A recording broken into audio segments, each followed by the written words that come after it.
Welcome to our channel. Today we how to transfer RDP licensing and user settings on Windows VDS, beginner guide step by step clearly. To transfer RDP licensing and user settings on Windows Virtual Dedicated Server, start by ensuring you have the required administrative privileges. Log into your Windows VDS that currently holds the RDP licensing. Open the Run dialog by pressing the Windows key plus R. Type Remote APP to open the Remote Desktop Services Manager.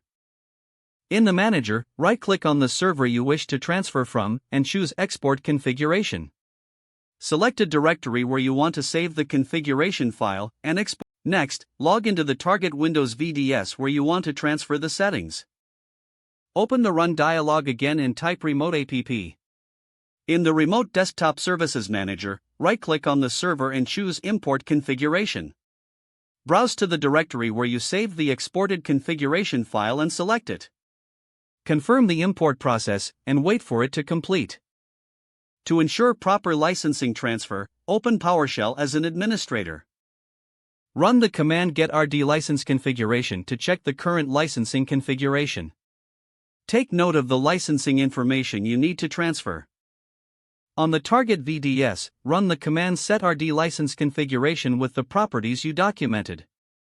Restart the remote desktop services on the target server to apply the changes. Now, check the remote desktop users on the source VDS. You can export these users by accessing local users and groups through the control panel. Select the users and save their settings in a text file. On the target VDS, navigate back to local users and groups. Manually create the users based on the settings you verify that all user permissions are correctly set up on the target server. Finally, perform a test connection using remote desktop on the target VDS. Make sure that both licensing and user settings have been successfully transferred. If the page does not load, refresh the browser or try again in a private or incognito window. Make sure you are using the correct email address, then retype it carefully to avoid small typos. If your password is not accepted, use the reset option and create a new strong password you can remember. Check your spam folder for verification or security emails, then complete any requested confirmation steps. Enable two-factor authentication if available to improve account security and reduce unauthorized access risk.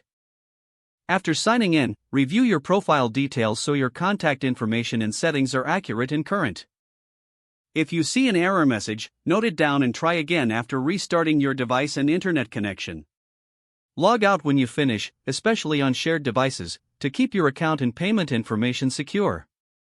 Don't forget to like this video and subscribe to our channel for more step-by-step tech guides.